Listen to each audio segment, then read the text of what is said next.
నువ్వెంత గొప్పవాడివైనా, నువ్వెంత పెద్దవాడివైనా, లేకపోతే నువ్వు ఎవరివైనా నీకు జీవితంలో కొన్ని రిగ్రెట్స్ ఉంటాయి. నేను ఆ పాత్ చూస్ చేసుకొని ఉంటే బాగుండేది, లేదా ఈ చాయిస్ తీసుకొని ఉంటే బాగుండేది, లేకపోతే అక్కడికి వెళ్ళుంటే బాగుండేది, ఈ ఆప్షన్ తీసుకుంటే బాగుండేది అని మనకి అనిపించడం సర్వసాధారణమే.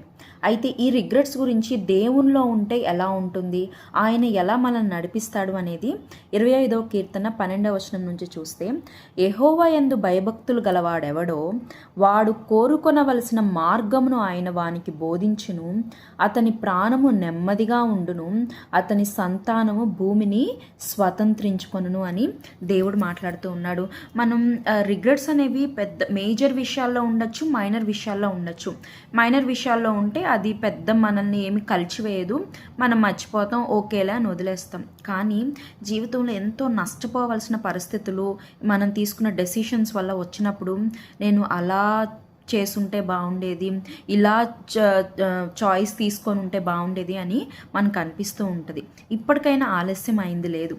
నీవు ఎప్పుడైతే నువ్వు దేవుని యందు భయభక్తులు కలిగి ఉంటావో, నీవు ఇప్పటి నుంచైనా, ఇప్పటి వరకు నీవు ఒక బ్యాడ్ సిచ్యువేషన్లో నడిచావేమో, కానీ ఎప్పుడైతే నువ్వు దేవుని యందు భయభక్తులు కలిగి ఉంటావో, ఈ బ్యాడ్ సిచ్యువేషన్ నుంచి కూడా ఎలా బయటపడాలి, ఎలా నీవు ఇంకా మెరుగ్గా ఉండగలవు, ఇంత పరిస్థితుల్లో ఉన్న నీ సిచ్యువేషన్ బాగుపడగలదు అనేది ఎవరి దగ్గర నుంచి తెలుస్తుందంట?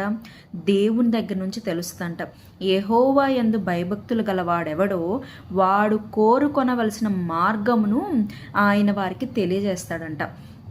ఫర్ సపోజ్ మనకు ఒక ప్రాబ్లం ఉందండి, అసలు ఎవ్వరూ సొల్యూషన్ చెప్పలేని ప్రాబ్లం ఉంది, దానికి వెంటనే చిటికలో సొల్యూషన్ దొరికితే ఎలా ఉంటుంది? చాలా హ్యాపీ కదా. అసలు అదే కదా ఈ లోకంలో మనకు కావాల్సింది. కానీ దేవుడు అంటున్నాడు, ఆ సొల్యూషన్ నా దగ్గర ఉంది. అసలు నువ్వు ప్రాబ్లంలో పడడం కాదు, నువ్వు అసలు ఆ ప్రాబ్లం వైపు వెళ్ళకుండా నేను చూసుకుంటా, నువ్వు ఎటు వెళ్ళాలో నేను చెప్తా, ఏది చూస్ చేసుకోవాలో నేను చెప్తా.